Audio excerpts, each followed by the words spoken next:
Select your program. Happenings. Program initiated. Approach the threshold. Engage rationality. Open your mind. Godspeed.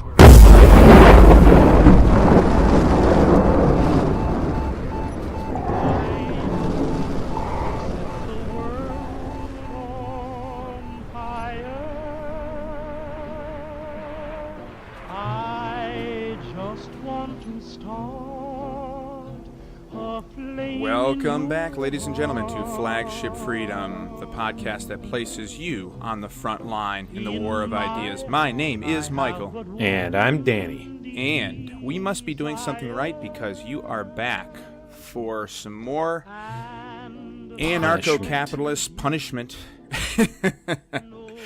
Yeah, right. Anarcho-capitalist punishment. And this is our first of many happenings episodes. So what that is we're talking simply about current events through the lens of a free society. So today we really have a doozy. I think unless you've been living under a rock or in a society that has been cut off from all free press, which in that case you wouldn't be listening to this, you will know exactly what we are going to be delving into, and that is the election, the 2016 election, for all those listening in the way, way, way distant future. So you have this for posterity's sake. 2016's election is looking to be a mess. Danny? 2016 will be, as you said, the very distant future. I'm thinking like the year 3020. And they'll have recovered this podcast exclusively, and they will trace back how civilization ended December 1st. December 1st. Oof. I just had shivers down my spine. Yeah, I know a lot of people have been using very unkind words to describe what's been going on. South Park says giant douche and turd sandwich. We have a choice between. I know, Danny, you used a very colorful phrase, and we'll see if you can avoid laughing. Yes, my favorite analogy is a kick in the crotch or getting your short and curly stuck in a vacuum cleaner. You heard it first here. Short and curly stuck in a vacuum cleaner. That is... it happens. I don't even know what that is. I don't even know what that means. I think it's your hair. And for those of you who know me, I've got very long hair. So I'm very fearful when I'm vacuuming, particularly in the nude, you know, that my short and curlies get stuck in the vacuum. Well, you only have to fear if you're in the midst of a lewd act. But whatever you do in your home, I'm a libertarian, so it's fine. As long as you don't, peek out the window and show it to my kids or... Right, yeah. I mean, for all of you listening at home, note that libertarianism equals a strong proclivity for unusual acts, right? Yeah, basically... Hedonism. Yeah. Right. Basically pot smoking 24/7, blowing smoke rings in grandma's face on Main Street, all in the nude, of course, with a zucchini stuck up your butt. But anyways, let's get back on topic. You just lost half of our audience right there with that zucchini comment.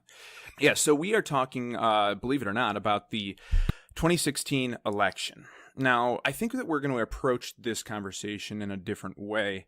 Rather than going very much in depth with these candidates and talking about how miserable both of them are, maybe we'll do that at a later time, but for now, I think this episode, we really want to talk about the voting process. What does a libertarian do? What does an anarchist do in a society where you clearly have to follow some rules and you don't have to vote, of course, and that's a choice, and that's an active choice.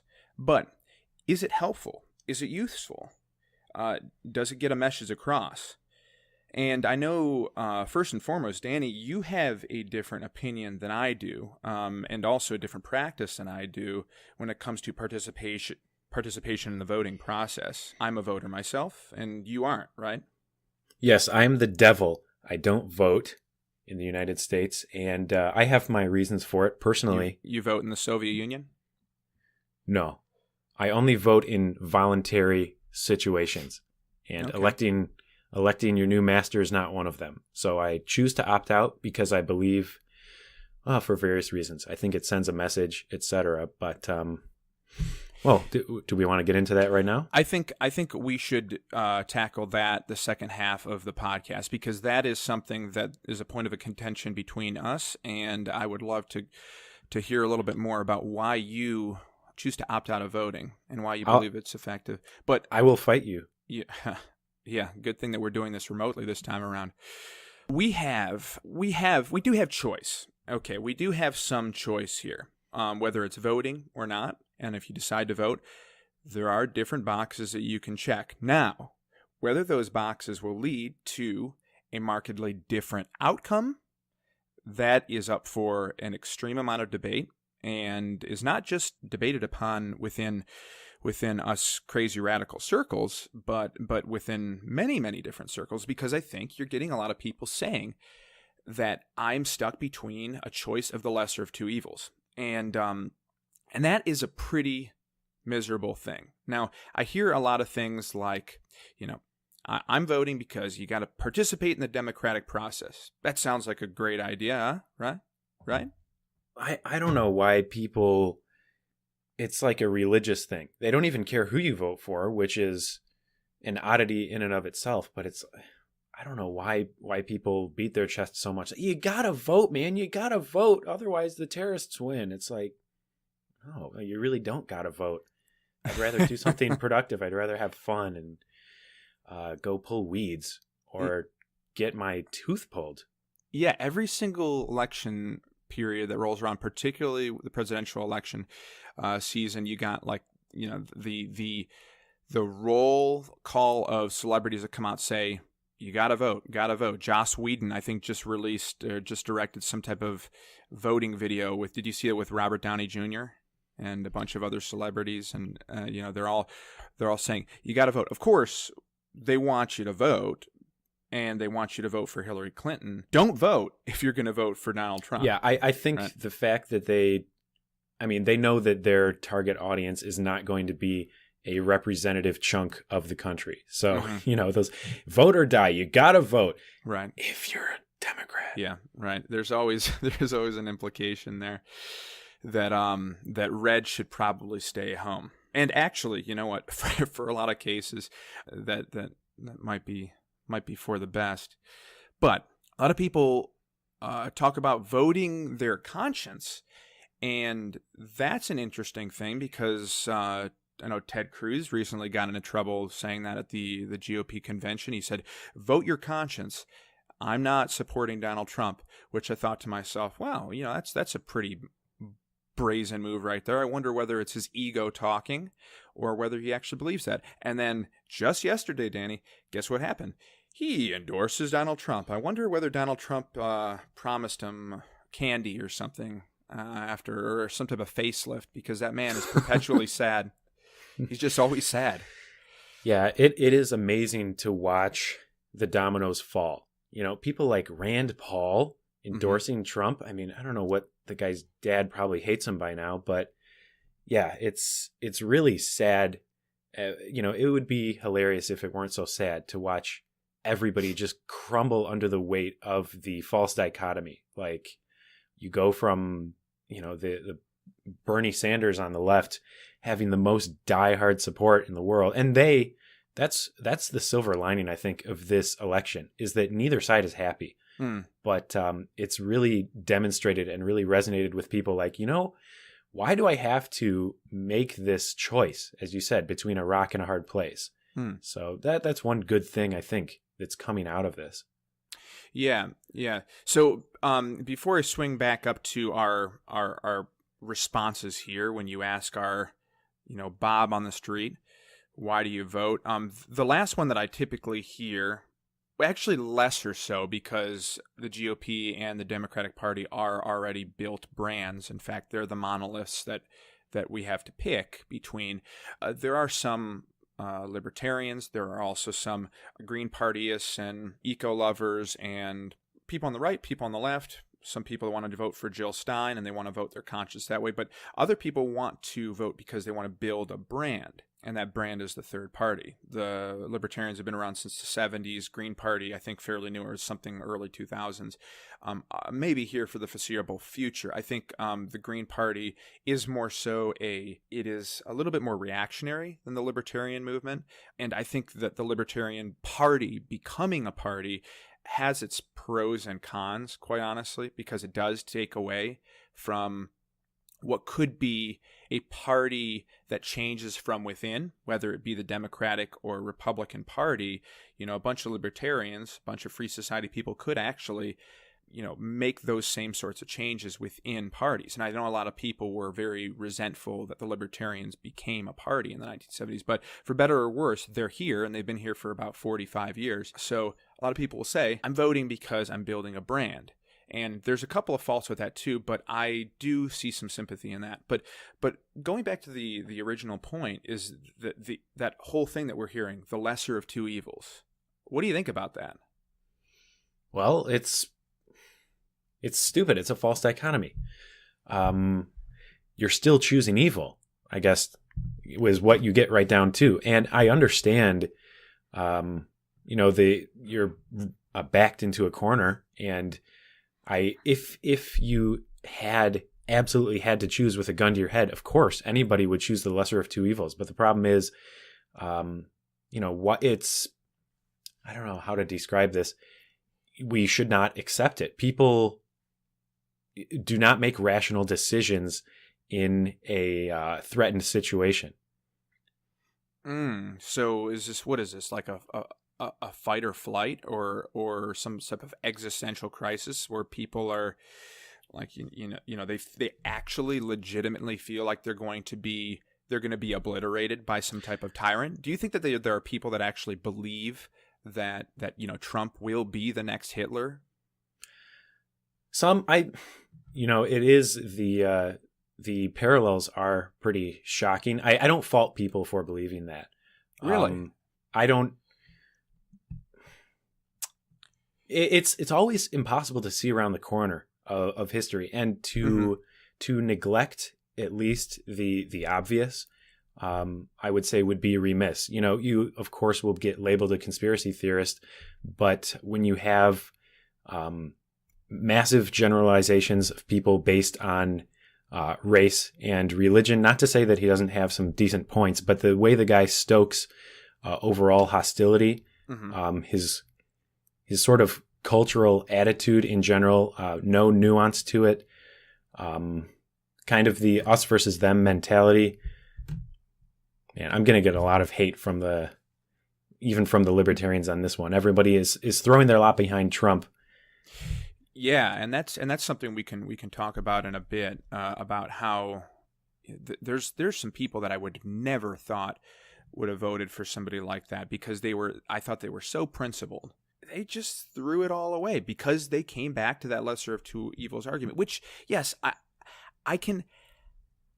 If you believe in the voting process, if you believe in our Republican democracy, and you believe that your vote can count and only one or the other is going to be elected. I mean, I don't think that Dan and I have any illusions about one or the other being elected. I mean, Gary Johnson, Jill Stein are not going to be elected. You vote for those for different reasons.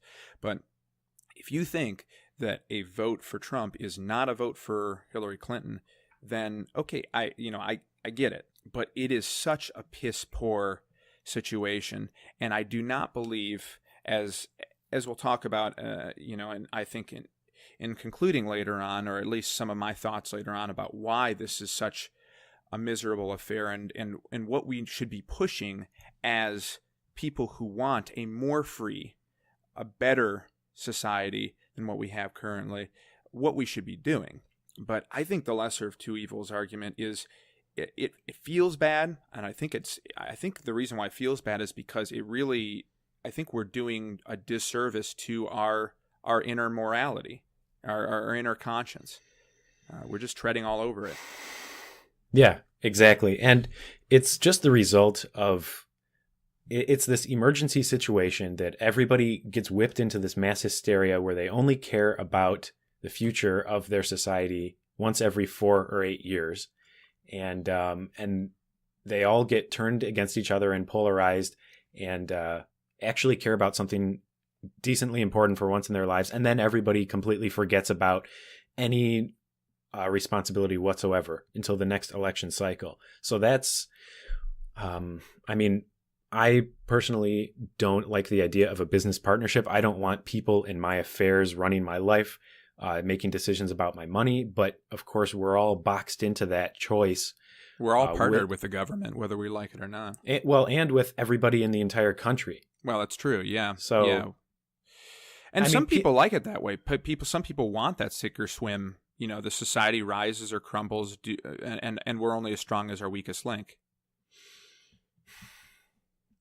I suppose, but you don't like I'm a pretty staunch individualist, and the idea that, like, I understand why people would be terrified at the idea of getting another socialist 4 or 8 years, but the challenge is the people who are out there actually living a purposeful life and creating value and doing important things, they don't have time to screw around with politics 24/7, right? Whereas the people who have basically sitting around mooching off the fat of the land, of course, you can't argue that incentives don't matter.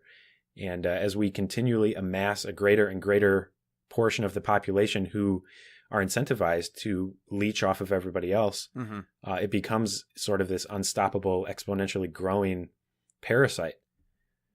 Yeah, much to the advantage of those who are already in power, what we would call the elites, those who the left is afraid of, the corporatists, those who are in bed, they flip around the other side on their pillow and they're looking at government straight in the eye.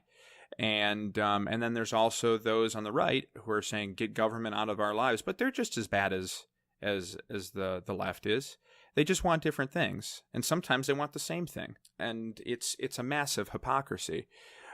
Something that I think both sides, typically the right, tends to shy away from. They aren't. I don't think they're very willing to believe that many of their own politicians lie in bed with some of the most wealthy and most prominent corporations in America. I mean, Hillary Clinton and the Clinton Foundation has received, and Hillary Clinton has received incredible swaths of donations from some of the Fortune 500, some of the top Fortune 500 companies. I mean, maybe more so than any other Republican candidate. She's received donations from some of these companies. So the old standby that the left isn't interested in corporatism is just shot. I mean, well, and it was the same story with Obama. Obama got the largest campaign donations from the financial sector ever. Arguably, that's what got him elected. And one thing you will notice around election time is the insane hypocrisy and double standards of both sides. That's what you get with party politics. Is it becomes more about smearing the other side and having selective outrage. For instance, the anti-war movement, as soon as Obama got into office and didn't fundamentally change anything, all the anti-war protests basically evaporated. So that's another one of the ills of this whole identity politics. Actually, I noticed in my own life, as soon as I dropped that allegiance to a party, it was like a massive weight off your shoulders when somebody insults your sense of patriotism or the Republican Party. It's like, hey, I don't actually feel a personal blow to my ego. So I don't care. Like I'm not going to come hold water for somebody who's continually embarrassing me. The party politics is incredibly destructive and causes people to compromise basically to the bitter end of their get to the lowest common denominator, basically push people to the point where they have zero principles and it's just a big game.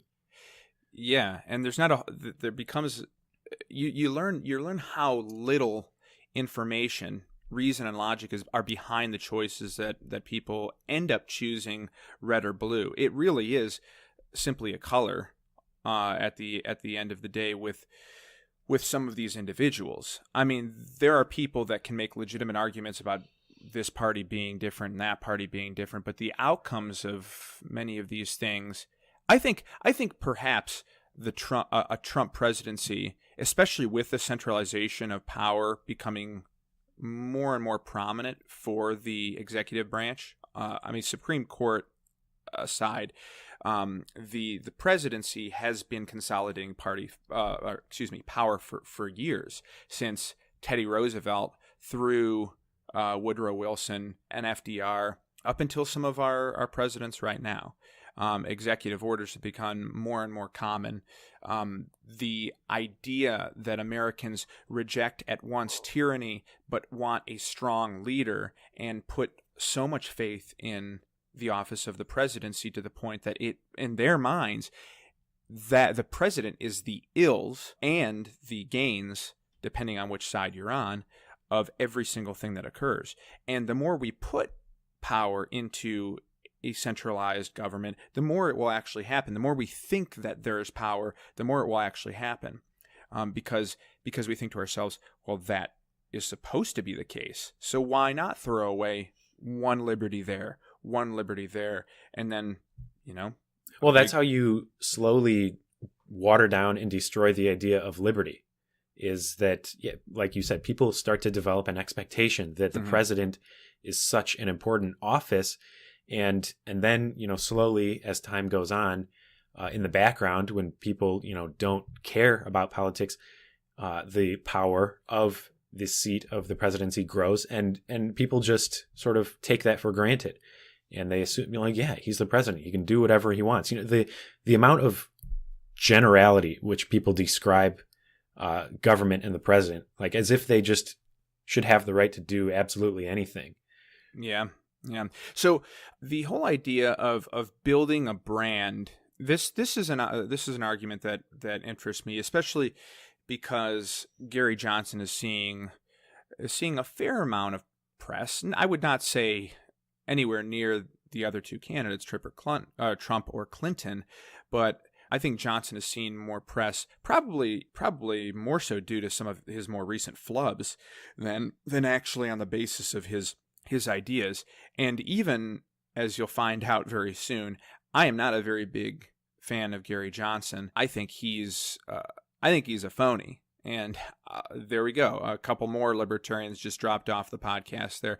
But you look at Johnson's record and you also listen to what he says. The Libertarian Party probably could have chosen any of the other top candidates and have found a more articulate spokesperson. Did you see when he stuck his tongue out in an interview? Oh my gosh, that happened yesterday. I mean, I thought cringeworthy. I thought he was having a stroke. I mean, I know it was for parody, but I'm like, you got to be kidding. It was a good 15 or 20 seconds. Okay, Gary, we get the point. I know. You're dipping yourself in it right now. Yeah, I mean, the Green Party chose somebody who's in my opinion, quite nuts, an anti-vaxxer and someone who promotes a wide variety of social government plans that I can't even abide in. But at least she is several times more articulate than Gary Johnson. I mean, just by a long shot. She's well composed. She even has intelligent eyes. Gary Johnson, he's got eyes that look all over the place. He kind of, he stutters and he shivers a bit sometimes when he's in the middle of a conversation. And when you disagree with him, he gets all apoplectic and starts yelling. I mean, the libertarian debates were an absolute mess, and Johnson was not doing a very good job there. But even still, he's not a great libertarian, and I can list off. He's got a shoddy gun control record. He wants to fund Planned Parenthood. He's interested in quote unquote religious freedom for businesses. He somebody who was it Wait, did you say he's interested in religious freedom? Excuse me. He's interested in The opposite. Precisely the opposite, removing the individual rights of the individual through their business. Bake the cake. Right. Yes, bake the cake. Jews should bake cakes for Nazis. That was famously brought up at the I think it was Peterson that brought that up at the Libertarian debates. And then Gary Johnson's like, yeah, they should, which is an egregious affront to libertarian principles. You go on and on and on, but Gary Johnson didn't make the debates. As it stands, he's not going to be, as what's the date? 9/24/2016. He will not be in the debates. So that whole idea that, we wanted to vote for him during within some of these polls, support him as much as we could, well, that's out the door now, because he's not going to be in the debates, even though I believe that both he and Jill Stein should have been in the debates. I think that would have livened things up a bit if it wasn't going to be livened enough in the first place. But I think even Johnson, in his very minuscule, infinitesimal understanding of libertarian principles, of libertarianism, where he says it's simply being fiscally conservative and socially liberal, that is just a complete, that was mind-boggling that this is his definition of libertarianism, even if he's trying to water it down to people. Even still, I would have loved to have had Jill Stein and Johnson in the debate alongside Clinton and Trump. And some people wouldn't really want that sort of thing. But that comes back to building a brand. If the brand is going to stick around, then seeing when November rolls around, votes for libertarians and Greens, and forcing the media, who will reluctantly give a little bit of press to some of these candidates, especially if somebody like Johnson gets more than a couple of percentage points of a vote, of a popular vote. He's not going to win a state, but if he wins a little bit of the popular vote, I think it could be good. It would have to be a significant amount, I think, for it to be a meaningful thing for the Libertarian Party, because I don't see them winning anything at a presidential level anytime soon. But we can talk about the Senates and the Senate and the House a little later. But that's, I think, where you can see a lot of change. I think that's where you can use your vote to impact the most on local levels. And I think, Danny, would you agree with this, or are you completely even against voting on a local level?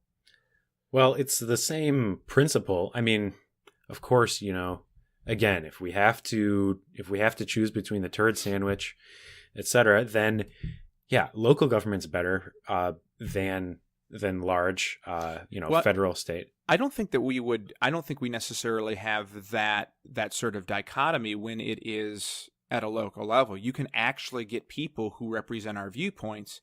Now, of course, they may not be able to affect change nearly as well a single elected official on a local level. Let's say you elect a libertarian or a Green Party candidate as the drain commissioner. I mean, they're not going to be doing a whole lot, right? But that's where you start, and that's where I think voting is important, because, and I think it's fair enough to talk about this right now.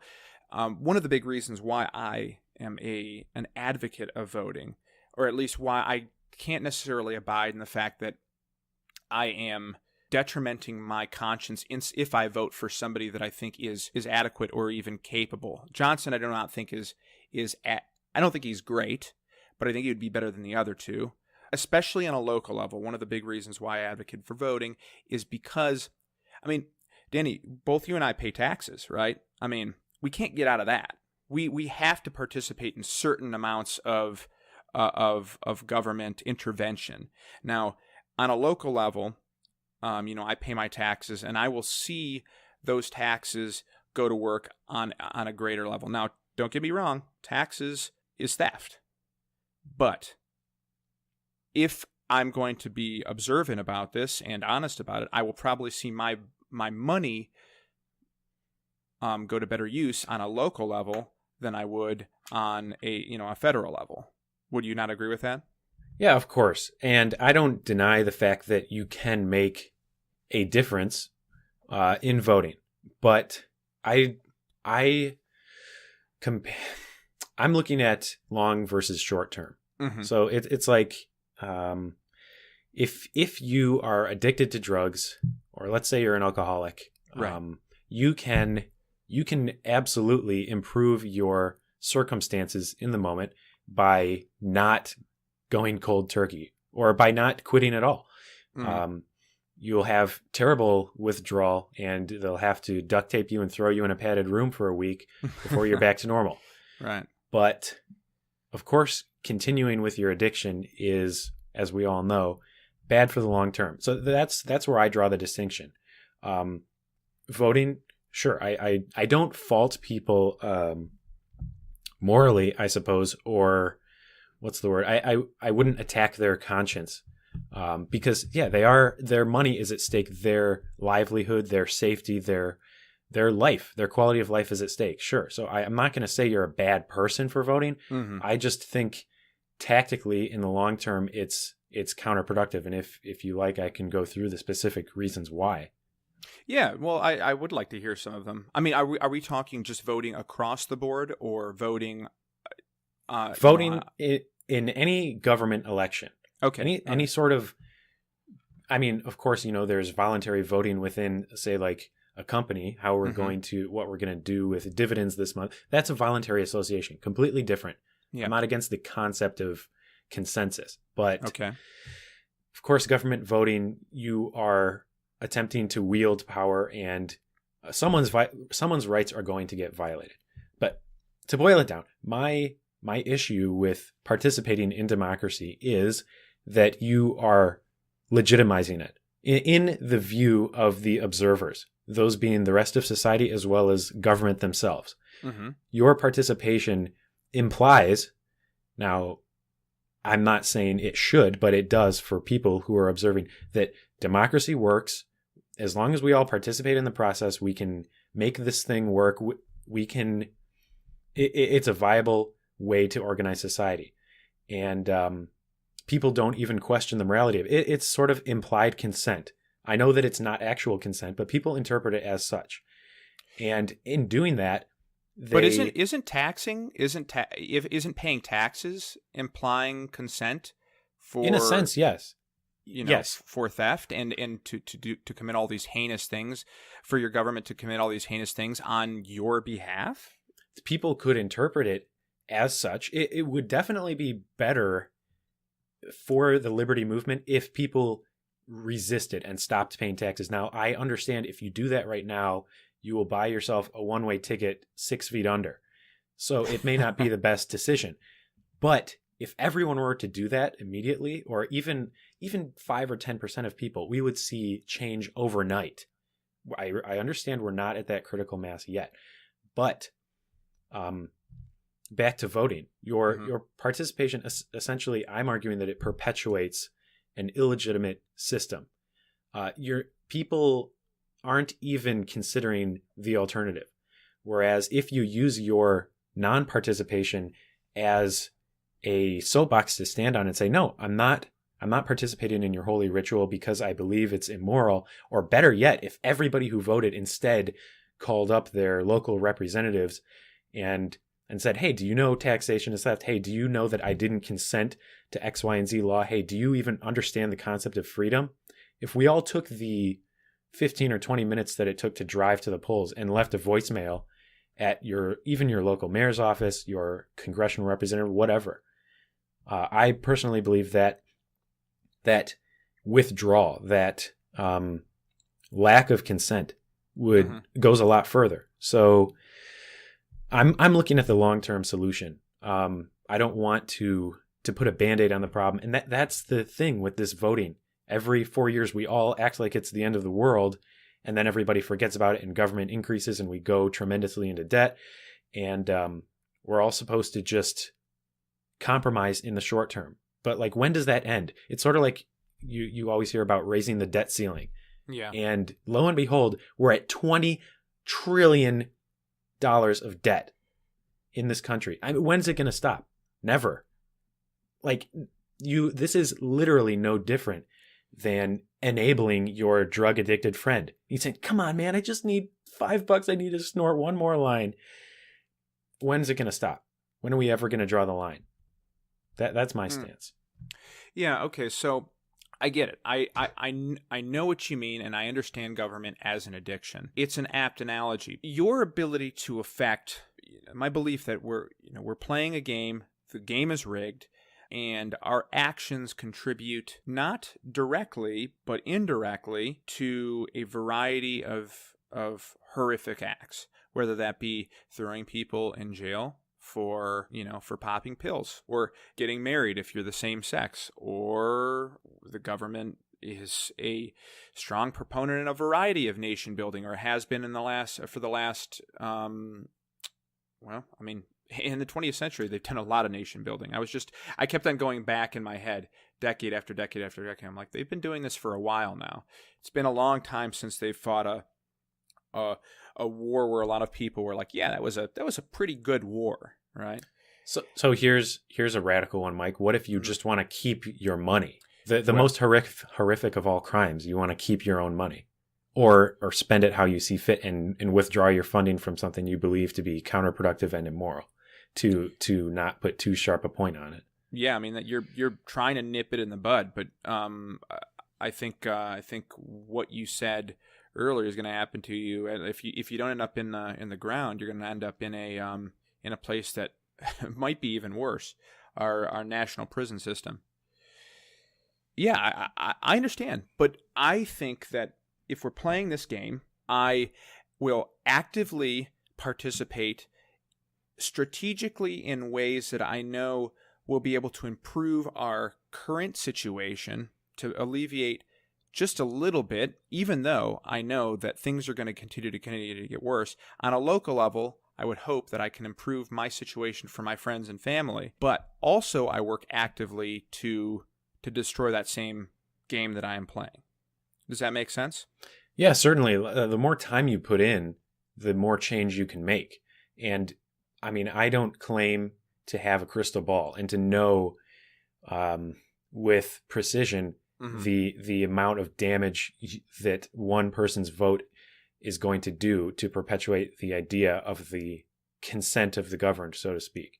I can't predict the future. Some people think that the way you should consider voting is that you are the deciding vote, and whether or not you are actually that vote. Yeah, and that helps avoid this whole echo chamber thing, and that's what whittles us down to the worst possible two choices. Is the idea that, well, we have to choose the guy who's electable. And then people who are impressionable and who would have otherwise voted for the third party say, yeah, we have to choose the guy who's electable. No, nobody's going to vote for that guy. We have to appeal to the lowest common denominator. And all these good, decent, intelligent people are all in large swaths sacrificing the clout that they would have had, right? Because everybody in the entire country is thinking that that they have to contend with the dumb, illiterate masses. And I know I'm sort of going off on a tangent here, if you don't mind, but and this relates back to my point of the legitimacy, the perceived legitimacy of democracy, is everybody believes that government is this huge monolith, and in a sense it is, but it's like a massively huge paper tiger. As soon as people withdraw their belief in the myth of this illegitimate authority, it collapses immediately. But the thing that perpetuates it is everybody's terrified obedience. It's just like not wanting to be the first kid on the dance floor. Or faith in it. Exactly. You don't want to be the first kid on the dance floor, even though everybody in the entire room is dying to get on the dance floor. Nobody wants to be the first one. But if only you could read everyone's minds and realized there's a really clever image out there. It says the people don't know their true power, and they're all standing on a diving board over the Grand Canyon, and there's this politician standing on a podium out there. And if they were all to just walk off, this guy would fall to his death. But of course, it's people's, as you said, faith and belief in the myth of government authority. I think you're also right. I mean, fear is also a good word too. Yeah, people are easily ruled by fear. If all the animals in the zoo decided they wanted to get out tomorrow, they would be out immediately. But it only takes one guy with a gun. Yeah. So there's nothing that one could say, or nothing that would make you feel compelled to go out and vote for a candidate on a national level, Possibly. or even on a local level? If you can convince me now, otherwise I don't plan on doing it. There's going to be a lot of people that are going to be screaming at their podcast right now, and they're going to say, you idiots, you absolute idiots. You sit there right now and you talk about your conscience, and there is a practical element here that you are completely blind to and you're completely ignorant to, and that's the fact that one or the other is going to be elected, and you have to choose which one, and they're going to say, Michael, Danny, you guys actually know which one's worse or which one's better. I know that you guys do. So, stop dancing around and make that vote, because you got to figure out who's worse and who's better. And, screw those assholes. Yeah. Well, I don't give a shit. I don't see these people writing articles, talking to people, making any iota of a difference whatsoever during any other time of their lives. They are consumed and obsessed with fantasy football and watching the latest 150th season of whatever retarded show. They could care less about liberty. They could care less about what's right and wrong. And they just, got me a little riled up. Yeah, I do. That's a pretty damning proposal. I mean, these people that are making these sorts of statements are our next door neighbors, are our friends. And I mean, I was talking with somebody that you know very, very well, and I think you know who it is, your brother, and he has a very similar opinion that you vote for one or the other. And I mean, the argument's not a new one, and it's something that I probably hear from the vast majority of the people that are going out and voting. They begrudgingly shuffle their feet to the polls come November, and they're gonna cast for either Trump or Clinton. And what we're saying is that these people are fools. I don't think you're saying that. They're not fools. They're just unknowingly reinforcing this false dichotomy over and over and over as they participate in this ritual.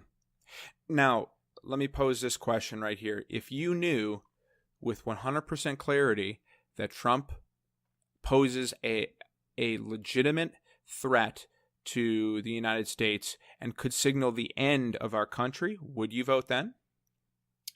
Okay. Would you vote against? I know I'm putting you on the spot here.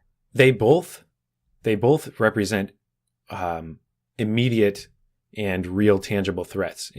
So you're saying if we elected Trump, we all get nuked, and would I stop that? Is that the question? Okay, I'm not going to go so far as to say nuked, but I know a lot of people are hyperbolic in that way, and they would love to say that, that Donald Trump is somehow going to, punch the guy that has the suitcase, open up the briefcase, type in the codes, and go, ha, ha, ha, ha. Now you die, Saudi Arabia. Now you die, Iran. No, I don't expect that that's going to happen. Yeah, if anyone's going to get us whipped up into World War III, it would probably be that guy. You think so? I do think that Hillary is a little bit more hawkish than Donald Trump. I think she's smarter than Donald Trump, and I think that she's more well informed than Donald Trump. I think Donald Trump is more of an isolationist. Yeah. Maybe I will have to eat my words on that one. But just judging by the guy's insane level of hypocrisy and flip-flopping, and the way he, what's the word I'm looking for? He is a populist. He appeals to the mass emotion in the moment. And I can see that absolutely going awry. I don't know. I'm not going to accuse the guy of being a warmonger. I do respect his stance on the Middle East. We should just get the hell out. But I can't say I view the guy as a wise and principled guy when it comes to sending other people into the furnace of war. Judging by the way, the sweeping generalizations, the smug, cocky attitude, the low information biases that he stokes, just not a person I would feel comfortable sending our youth to go fight. Yeah, he's got a nice hue, though. Yes, he is orange. He is. He has that. It's a special kind of orange.